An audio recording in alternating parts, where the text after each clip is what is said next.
If you don't know the commander's intent, you can't fulfill the mission.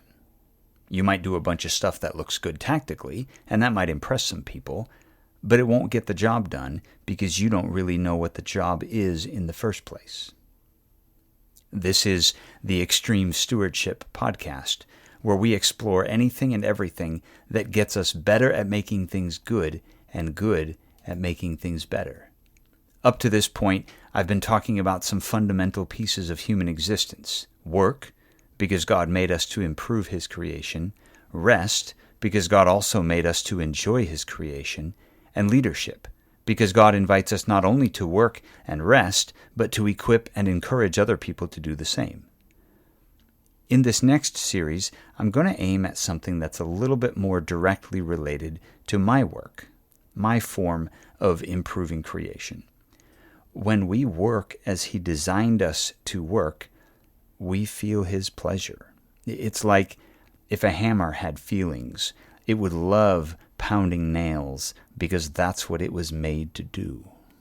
If a Ferrari had a heart, it would derive tremendous joy from flying down the Autobahn. When you and I work, and work as God designed us to work as unique individuals, we feel His pleasure. Life is just better. It's more meaningful, it's more enjoyable, it's more fulfilling. And I say that because in this next podcast series, I'm going to do something that I've been doing in other settings for the past couple of decades, and it is some of the most enjoyable and fulfilling work I've ever gotten to do. I'm going to teach you how to read the Bible. Now, the question might occur to you, why would I do that work on this podcast? And the answer is this: because this podcast is about extreme stewardship. Extreme stewardship starts with identifying every action we take as the action of a steward, not an owner, of a subordinate, not a commander. There's this term in military context you might have heard called the commander's intent. The commander's intent is the mission, the core, the one thing that needs to get done and why it needs to get done, and the broadest possible parameters for how it needs to get done. It's the big picture on things. And if you have a commander, and if that commander has sent you out on a mission, you have to know the commander's intent. If you don't know the commander's intent, you can't fulfill the mission. You might do a bunch of stuff that looks good tactically, and that might impress some people, but it won't get the job done because you don't really know what the job is in the first place. And the only way to know what the job really is, the only way for you and I to know and understand the commander's intent, is for the commander to communicate that intent and for us to pay attention when he communicates it and ask clarifying questions when we don't understand it. Now you probably know where I'm going with this. Our commander has communicated his intent. He has done this and continues to do this in a variety of ways, chief among which is that he spoke a whole bunch of words that have been put together in this book we call the Bible. So I read the Bible because I want to know the commander's intent. But like any communication of any commander's intent, we don't typically understand everything we've heard just because we've heard it. So in terms of understanding our commander's intent, the Bible not only needs to be read, but also understood. So I'm going to spend a few episodes in this podcast teaching you how to read the Bible, specifically so that you can understand our commander's intent, so that we can fulfill our mission of doing good work and enjoying good rest as His stewards in the world. In this first episode in the series, I'm going to give you the basic roadmap. There's a fairly simple procedure we can follow that's going to get us headed in the right direction when we read the Bible.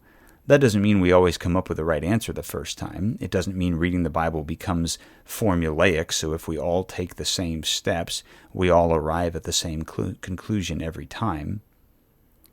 But it does mean our time will be well spent, because we will, in fact, get closer and closer to His intent. His intent for us, His intent for the world, His intent to do His good work as He leads us into doing ours. So here we go. The first thing to say about hearing our commander's intent in the Bible is to admit that our own voices are the loudest ones in the room. How many times has your brain wandered off while someone else was talking, and then a few seconds later you stop the inner monologue and realize you didn't catch what they were saying?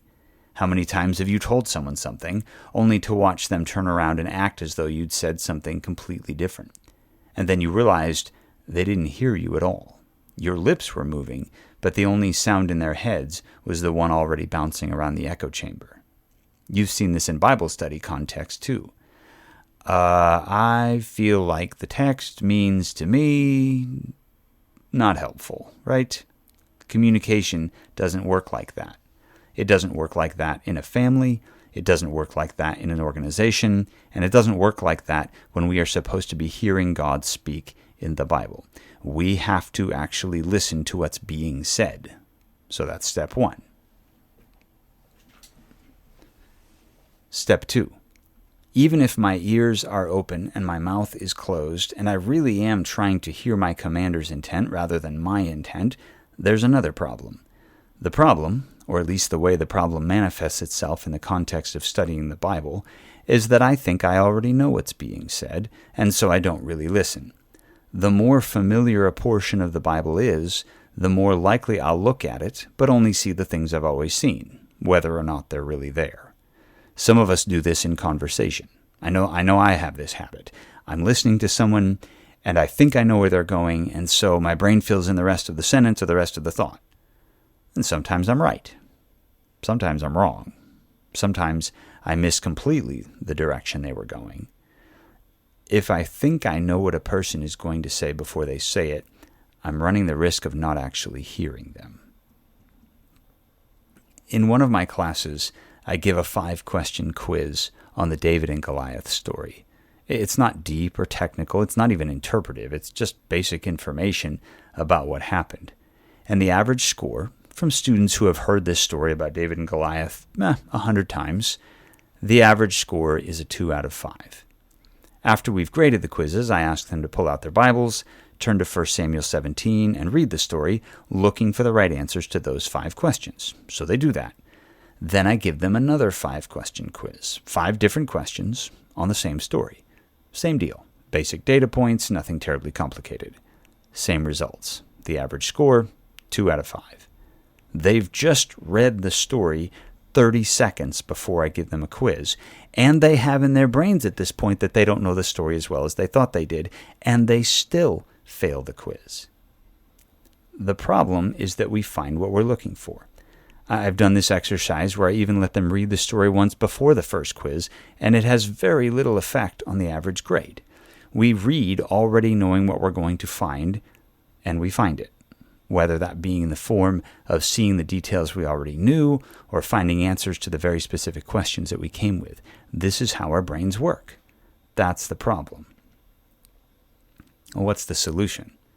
Well, one solution is to try to notice everything. There's a famous homework assignment. As far as I'm aware, Howard Hendricks at Dallas Theological Seminary was the one who put this together.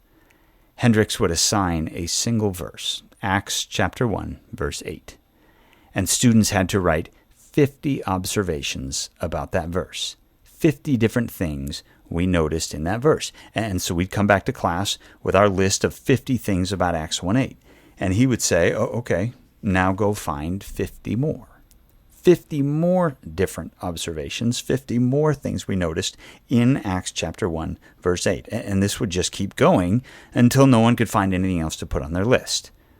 Now, there's a valid point being made in that assignment, which is there's more going on here than you realized. This verse is saying more than you thought it was, so don't be so quick to look at the text and assume you found everything worth finding because you haven't. Great. That is a lesson worth learning. But it's not a lesson that I can implement with any regularity unless I want my Bible study, whether devotional or in preparation for preaching or whatever, to cover one verse every 2 or 3 weeks. Most of us don't study and teach our Bibles like that, nor should we. If it isn't practical to see everything in the Bible, If it just isn't practical to try to see everything in the Bible, what we need is a way to get better at finding something new every time so that we don't ever assume we found it all, and faster at finding the stuff that really matters. Out of those 128 observations on Acts chapter 1 verse 8 that I wrote for Prof. Hendricks' class, there were probably 4 or 5 that really counted for something. On that occasion, I probably needed to write all 128 to get those 4 or 5. But wouldn't it be nice if I could get those 4 or 5 a little bit quicker? All that to say, the see everything approach has its merits, but isn't repeatable in real time. So the approach I'm going to take is this. Rather than trying to write down every possible answer to every possible question, I'm going to let the text itself decide what the questions are. I'm going to come to the text and ask the question, what are the right questions? And so at a tactical level, this podcast series is about learning how to ask and answer the question, what are the right questions? What are the questions I should ask when I read my Bible? In this episode, I want to do a little overview, not of the specific questions that each text invites us to ask, but of the kinds of questions we ought to have in mind. These are the buckets, the categories of questions that we should always have in mind. The first kind of question we need to ask is literary. This is about literary genre, literary style, literary structure, literary devices, that sort of thing. We start here because if I come to the other kinds of questions without asking this one, it's going to be a disaster. If I treat Psalms, Genesis, and Romans as the same sort of thing literarily, the one thing I'm not going to find is the commander's intent. What I should do is come to Psalms and ask questions that are appropriate to poetry, questions about the rhythm, questions about figures of speech, questions about emotions. Then I should come to Genesis and ask questions that are appropriate to narrative, character development, plot, that sort of thing. And then I should come to Romans and ask questions that are appropriate to letters, questions about who is writing to whom, and why, and when, and where, and what their prior history looks like. Different types of literature require different literary questions. The second kind of question is historical. This is questions about culture, geography, politics, economics, people, places, and things, events, military, all that stuff that belongs to the historical moment in which any given part of the Bible was written. This is important because God chose specific moments in history to speak to us. He chose specific people. If Paul was a real person who grew up in Tarsus, was educated in Jerusalem, and was a Pharisee for a while, then knowing some things about Tarsus, Jerusalem, and Pharisees is going to help me understand Paul's letters. Now, this is a big bucket. There are a lot of different components to historical background. Some historical questions are prompted by something specific in the text. Luke mentions in Acts 18 that Claudius had just kicked all the Jews out of Rome. So we stop and wonder how and why that happened, and why Luke felt the need to mention it. Paul wants women to wear head coverings, and Deuteronomy tells us to put fences around our roofs, and we stop and wonder what the historical cultural context of those texts is that would help us sort out what we're supposed to do, since we don't generally do those things. Other historical questions are prompted by knowing ancient history more generally, or by interacting with pieces of ancient history that aren't named in the Bible, at least not in ways that you and I would easily pick up. I read ancient Babylonian creation accounts and start asking questions about the similarities and differences between those accounts and Genesis. I read Pliny's letters to Sabinianus. It sounds remarkably like Paul's letter to Philemon, and given that Pliny was a pagan Roman elite and definitely not a follower of Paul or Jesus, I have questions. Literary questions, historical questions. The third kind of questions are canonical questions. Canonical means having to do with the canon, which is just another word for the whole Bible. Canonical questions are about how part of one book of the Bible relates to part of another book of the Bible. If it's how Deuteronomy 4 relates to Deuteronomy 5, that's a literary question. If it's how Deuteronomy 4 relates to Exodus 19, because they're both about Mount Sinai, that's a canonical question. Now, some canonical questions are prompted by things staring us right in the face, like when Matthew says, hey, this thing in the life of Jesus happened in order to fulfill what Jeremiah said, and then he quotes Jeremiah. I start asking questions like, what's going on back in Jeremiah? What does it mean for Jesus to fulfill that earlier text? Other canonical questions are only going to appear on our horizons as we get to know the whole Bible really well, like when God calls Jesus his beloved Son. And we notice that the only other person in the Bible who gets that title is Isaac. We are invited to ask why that connection matters. Or like when both Judah and his great-great-great-great-great-great-grandson Joseph, Jesus' dad, that Joseph, both of these men are confronted with a woman being pregnant who isn't supposed to be pregnant. And we are invited to ask why their radically different reactions to that situation matter. Now, there might not be, just a heads up, there might not be any cross-references in your study Bible to point out these connections. We have to read our Bibles over and over and over and over, and then when we start to notice connections like these, we aren't done. Seeing the connection isn't the point. The point is to use the connection as a prompt to ask the right questions. Fourth kind of question, theological questions. The whole Bible is written by God, and the whole Bible is ultimately about God. Whether by presence or by absence, every single little piece of the Bible teaches us something about God. Who he is, what he's like, what he likes and doesn't like, what he's up to in the world. This is where the commander's intent starts to become more clear, because it's hard to grasp the commander's intent if you don't know the commander. And there's a reason this kind of question comes after the other three. Poetry tells us about God differently than stories do, so literary questions come first. God reveals himself in different ways into different contexts, so historical questions come second. And though God's way of revealing himself changes over time, he doesn't change over time. He's the same God from Genesis to Revelation and everywhere in between. Wrestling with how God torching Sodom and Gomorrah coincides with Jesus healing a leper requires that we don't simply come to a conclusion about God in one text without considering how he shows up in another. And wrestling with how Matthew fulfills Jeremiah helps us back up and see a larger picture of what God is up to that we won't see just by looking at one text. So canonical questions come third, and then fourth, theological questions. Last kind of question, practical questions. God never speaks into a vacuum. He never opens his mouth without intending for his words to go somewhere and do something. He is on a mission, and he has invited us to participate in that mission. Now, what is that mission, and what role has he invited us to play in it? That's the commander's intent. So we ask practical questions, meaning we ask how what's going on in the text back then is supposed to shape our stewardship now. I look at a story and I see good and bad examples. I see the consequences of behavior. I see a bigger story unfolding one chapter at a time, and I hold it up like a mirror to see where I fit or don't fit.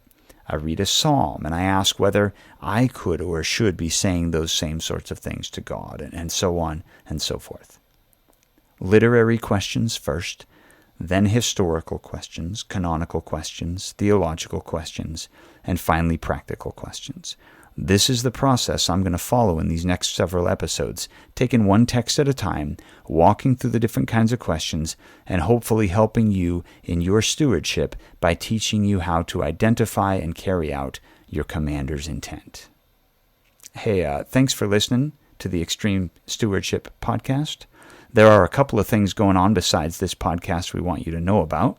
If you'd like to spend some time with other people who are excited about the theology of work and rest, who want to grow as stewards who understand and act out their commander's intent, we've got a conference happening this September in Canton, Ohio. It's called the Good Work Conference, and there's a link to the conference website in the show notes of this episode. We also have something called Kibbe Consulting, where we do organizational leadership development. There's a link for that in the show notes as well.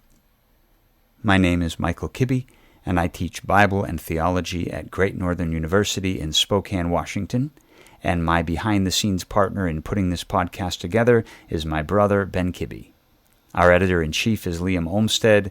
Art comes from Leah Lienhoutz, and music is provided by Dave Murray of Deridoon Guitars. If this podcast has been useful or challenging to you, shoot us an email, extremestewards@gmail.com. We would love to hear from you. And if you think it might be useful or challenging to anyone else, well, you know what to do. Ultimately, we hope that listening to this podcast has helped you get better at making things good and good at making things better.